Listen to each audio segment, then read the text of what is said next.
بسم اللہ الرحمن الرحیم رب اشرح لی صدری ویسر لی امری واحلل عقدۃ من لسانی یفقہوا قولی صدق اللہ العظیم۔ عزیز پاکستانی، السلام علیکم۔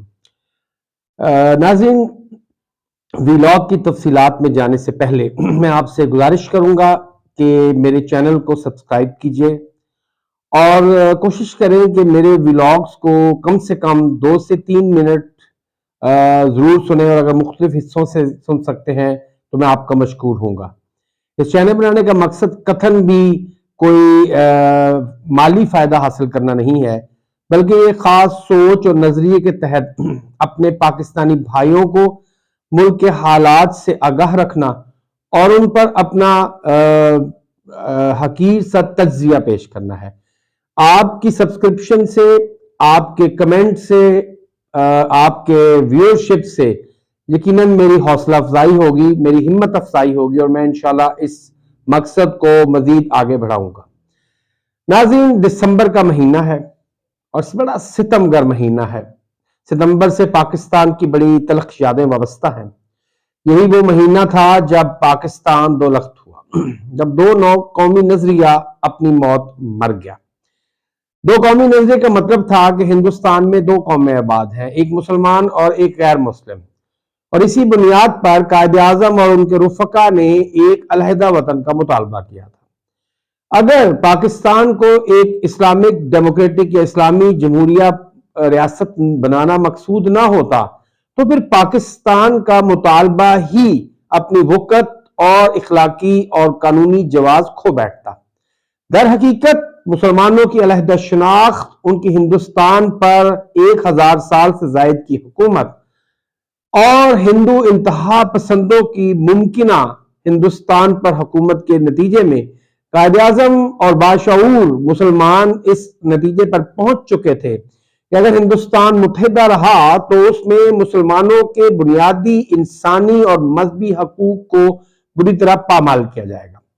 یہ تو ان کے وہم و گمان میں بھی نہیں تھا کہ پاکستان بننے کے بعد بھی بیچارے پاکستان کے مسلمانوں کا وہی حشر ہوگا جو متحدہ ہندوستان میں ان کا ہوتا، یا شاید اس سے بھی زیادہ بدتر ہو رہا ہے۔ ناظرین، دسمبر کے یہی دن تھے جب مجیب الرحمان، جو عوامی لیگ کا لیڈر تھا، وہ لاہور کی کوٹ لکھپت جیل میں بند تھا۔ جس طرح عمران خان کو 2 جیلوں میں رکھا گیا، اٹک اور اب اڈیالہ جیل، بالکل اسی طرح مجیب الرحمان کو بھی مغربی پاکستان اور پھر اس میں آگے پنجاب کی 2 جیلوں میں رکھا گیا۔ سیالہ ریسٹ ہاؤس کو جیل قرار دے کے وہاں ان کو بند رکھا گیا، اور اس کے بعد ان کو پھر لاہور میں کوٹ لکھپت جیل میں رکھا گیا۔ جب 16 دسمبر کی رات بنگلہ دیش بن گیا، وجود میں آ گیا، پاکستان ٹوٹ گیا، تو پھر اس کے چند دنوں کے بعد مجیب الرحمان کو لاہور کی اس جیل سے رہا کر دیا گیا اور انہیں بڑے باعزت اور احترام سے بنگلہ دیش روانہ کر دیا گیا، کیونکہ اصل مقصد جو تھا اس سارے ڈرامے کا وہ پورا ہو چکا تھا۔ ریاست پاکستان ٹوٹ چکی تھی اور مغربی پاکستان کے 5 کروڑ باسیوں کو مغربی پاکستان کے 7 کروڑ باسیوں سے ہمیشہ کے لیے نجات مل گئی تھی۔ شاید یہی وہ مقصد تھا۔ بہرحال یہ دسمبر کے وہ دن ہیں، اور دسمبر کی وہ کڑوی کسیلی یادیں مجھے تنگ کرتی رہتی ہیں۔ میں نے پچھلے سال دسمبر کا جو سقوط ڈھاکہ تھا، اس پر کچھ ٹویٹس کی تھی، جن پہ مجھے دوست احباب کی طرف سے خاصی حوصلہ افزا فیڈ بیک ملا تھا۔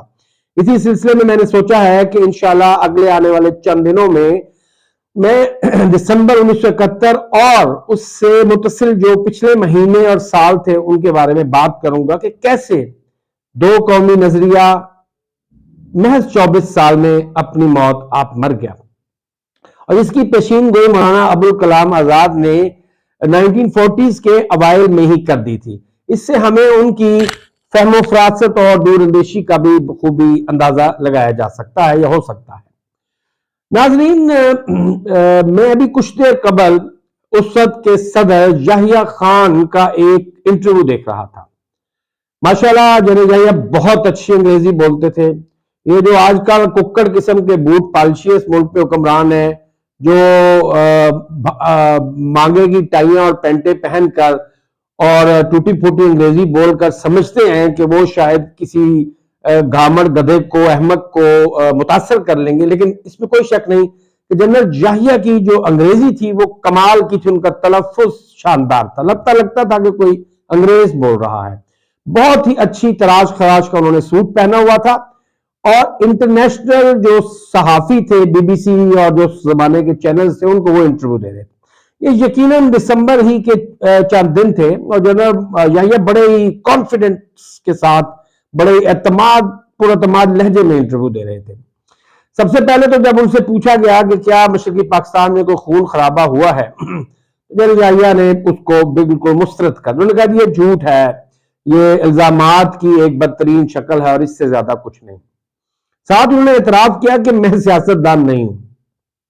وہی سوال اٹھتا ہے کہ اگر آپ سیاستدان نہیں ہیں تو پھر آپ حکومت کیوں کر رہے ہیں؟ لیکن بہرحال کس کی مجال یا ضرورت تھی کہ ان سے یہ سوال کرتا، کسی میں اتنی تاب نہ تھی. بہرحال انہوں نے کہا کہ یہ سب جھوٹ ہے. ایسے میں اگر کوئی مجھ جیسا ناقص العقل وہاں پر ہوتا تو ان سے پوچھتا کہ آخر اعظم خان اور صاحبزادہ یعقوب خان میں وہ کیا ایسی خاص بات تھی کہ مشرقی پاکستان کے لوگ ان کی تعریف کرتے ہیں. آج بھی ان کے مشرقی پاکستان کے لوگوں نے ان کو بہت عزت دی. اعظم خان جب ڈھاکہ ایئرپورٹ سے مغربی پاکستان کے لیے پرواز لے رہے تھے تو لوگ لٹرلی رو رہے تھے، ڈھاکہ کے لوگ رو رہے تھے. جناب اعظم خان نے اتنی اچھی یادیں چھوڑی، اتنا ان کا رویہ اتنا انسان دوست اور اتنا سوشل تھا، اور وہ ایک اچھے ایڈمنسٹریٹر ہونے کے ساتھ ایک انتہائی اعلیٰ پائے کے نفیس اور ہمدرد انسان تھے. اور یہی وجہ ہے کہ بنگالیوں نے رو رو کر آنسو بہا بہا کر ان کو خراج عقیدت پیش کیا. اسی طرح صاحبزادہ یعقوب خان وہ بھی ایک انتہائی اعلیٰ وضاقتہ کے اور انتہائی حسب نسب کے خاندانی انسان تھے. ان کو جب کچھ ایسے احکامات ملے جو ان کے نزدیک غیر قانونی غیر آئینی تھے تو انہوں نے ان احکامات پر عمل کرنے سے انکار کر دیا، جس پر ان کو فوری طور پہ وہاں سے برطرف کر دیا گیا. صاحبزادہ یعقوب خان کا نام بھی تاریخ میں بہت اچھے الفاظ میں یاد کیا جاتا ہے کہ انہوں نے کچھ ایسا نہیں کیا جن سے ان کے کردار پر اور بحیثیت آرمی جنرل ان پر کوئی انگلی اٹھائی جا سکتی. مگر ایسے میں دو ایسے کردار تھے جن میں ایک تو ماشاءاللہ جنرل ٹکا خان تھے. میرے والد صاحب اکثر جب اس کا ذکر کرتے ہیں تو اس کو کہتے ہیں ٹوکا خان.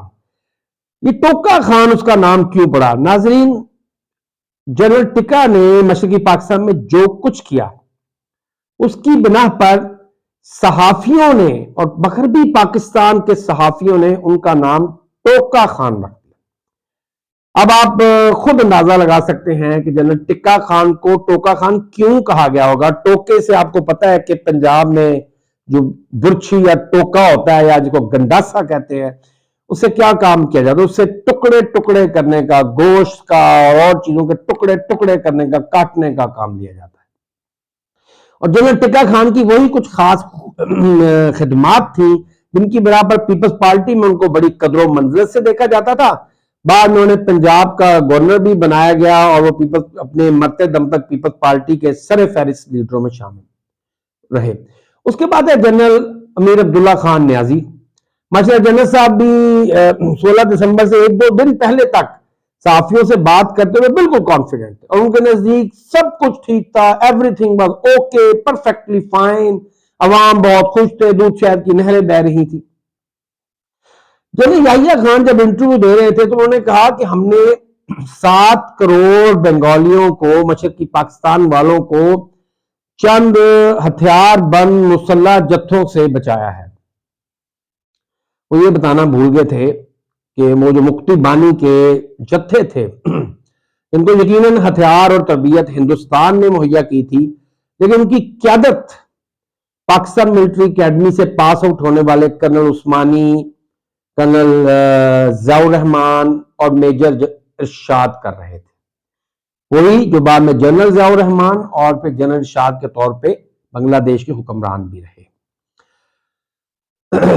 اب میں بڑی مسکہ خیز بات ہے ناظرین کہ 5 کروڑ والے کہہ رہے ہیں کہ ہم نے 7 کروڑ والوں کو بچایا.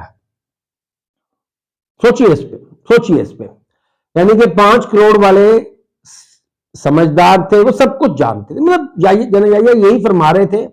ان سے پوچھا گیا کہ سنیں کہ آپ کا کوئی تعلق ختم ہے، آپ عوام کے ساتھ آپ کا کوئی تعلق نہیں ہے. انہوں نے کہا جی کہ چونکہ میں نے بنگلہ دیش میں ایسٹ پاکستان میں کافی دفعہ نوکری کے سلسلے میں وہاں گیا ہوں، اس لیے میں بنگلہ دیش کو اتنا زیادہ جانتا ہوں کہ جتنے خود بنگالی بھی نہیں جانتے. کیا بات ہے، کیا بات ہے. یعنی کہ خوش فہمی اور خود اعتمادی کی ایسی انتہا میں نے نہیں دیکھی. میں نے اس انٹرویو کو بار بار سنا ہے کہ کہیں میرے کان کچھ غلط تو نہیں سن رہے. جنرل یحییٰ نے کہا کہ میں بنگالیوں سے بھی زیادہ بنگال کو جانتا ہوں. دیکھیں یہی بات ہے، آج بھی ہم سب کچھ جانتے ہیں، آپ کچھ نہیں جانتے. پاکستان کے عوام، پاکستان کے لوگ کچھ نہیں جانتے، ہم سب کچھ جانتے ہیں. میرے جیسے جو عقل کل لوگ یہاں بیٹھے ہوئے ہیں وہ سب جانتے ہیں. میں بعض کا حیران ہوتا ہوں کہ اس وقت ہماری مغربی پاکستان کے لوگوں کی آبادی 5 کروڑ تھی. شاید ہم نے اگلے 52 سال میں صرف ایک شعبے میں ترقی حاصل کی. بنگلہ دیش تو ہم سے بہت آگے نکل گیا، آج وہ ٹیکسٹائل کے گارمنٹس کے بہت بڑے ایکسپورٹر ہیں. پاکستان سے سینکڑوں انڈسٹریاں وہاں شفٹ ہو گئی ہیں. ہیومن ریسورس کے بہت بڑے ایکسپورٹر ہیں، دنیا میں بہت بڑی تعداد میں بنگالیز جا کے جابز کر رہے ہیں. لیکن ہم نے صرف ایک چیز میں ترقی کی ہے اور وہ ہے آبادی میں. یعنی ہم 5 کروڑ سے 24 کروڑ ہو گئے. بنگلہ دیشی 7 کروڑ تھے، وہ 7 کروڑ سے محض کو 18-19 کروڑ رہ گئے ہیں، لیکن وہ بہت سارے شعبوں میں ہم سے آگے نکل گئے ہیں. بہرحال میں صرف یہ قوم کو یاد کراتا چلوں کہ 17 دسمبر کی صبح مغربی پاکستان میں جو بہت سارے پنجابی، سندھی، سرائکی بھائی تھے جو سردی کی شدت سے اور اپنی رضائیوں کی بکڑیں مار کے سو رہے تھے، انہیں 17 دسمبر کی صبح نہیں پتا تھا کہ آج رات کون سی قیامت ہم پر ڈھائی جا چکی ہے اور پاکستان 2 لخت ہو چکا ہے. مگر یاد رکھیں ہمیں سب کچھ پتا تھا اور انہیں کچھ نہیں پتا تھا. انشاءاللہ اس سلسلے کو آگے جاری رکھیں گے. اللہ آپ سب کا اور پاکستان کا ہمیں ناصر ہو. پاکستان زندہ باد، پاکستانی قوم پائندہ باد. شکریہ والسلام.